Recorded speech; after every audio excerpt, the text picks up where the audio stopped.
having the abundance of like your friends make $1 billion and date a super hot girl, feeling good for them, supporting them. That's the thing that you do. And then when I finally do get to those dinners where everybody there is worth like 10x more than me, you know what I find out? That's all they do too.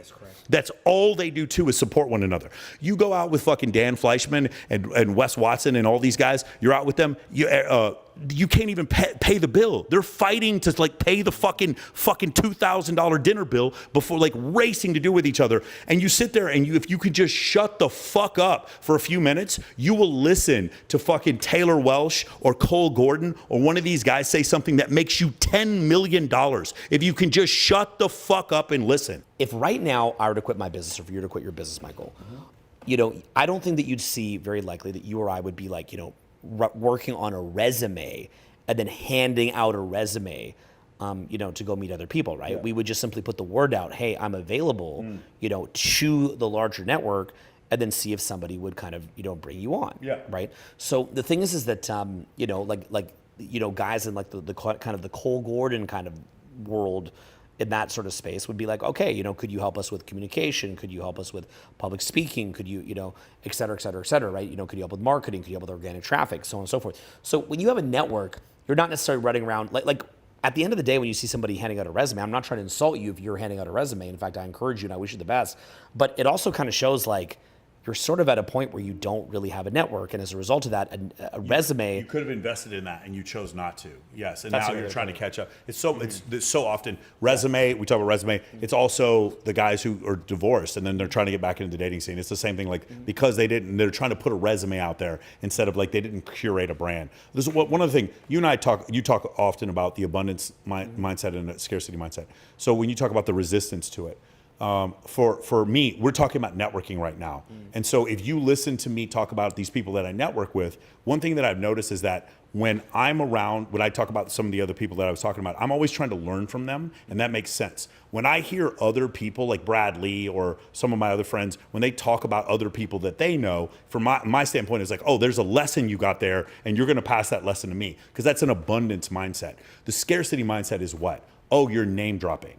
The name dropping is like if you want to know when people are going to just stay poor forever, it's the ones who are like, oh, he's name dropping. It's like, no, he's trying to glean information that he got from someone else to give to you, because that's how it's passed down. Does that make sense?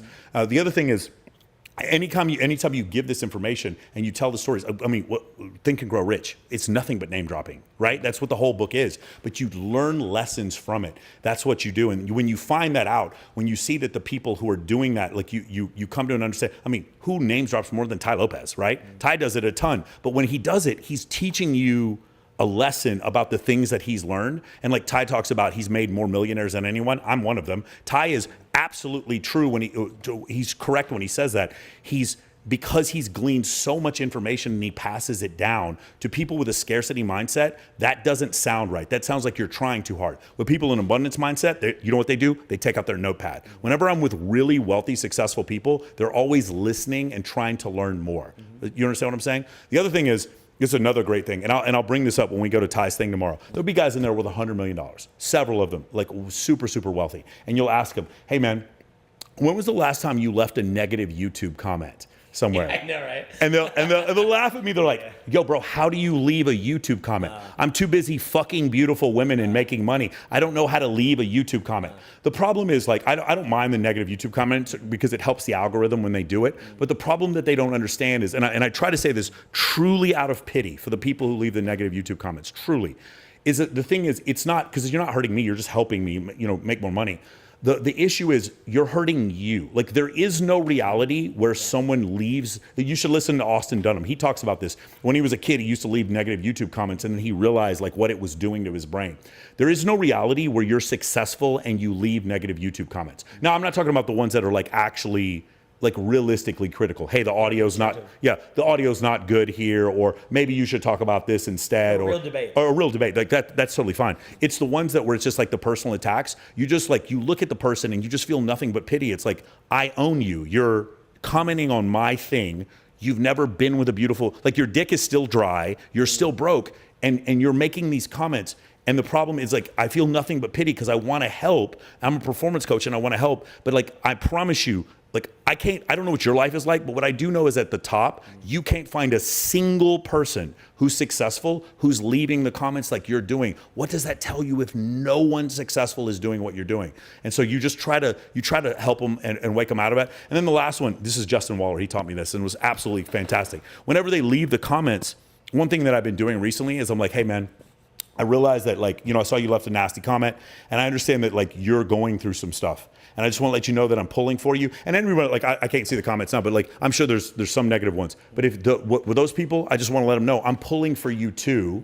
I'm hope that you can just like pull, it was like the airplane pulling the yoke back. You can pull out of this nosedive of your life because there's nothing in the world. Like, dude, I used to be a hater too. I remember in college there were guys who were just better looking than me, who were big athletes, and just got all the girls when I was like, this is like 25 years ago.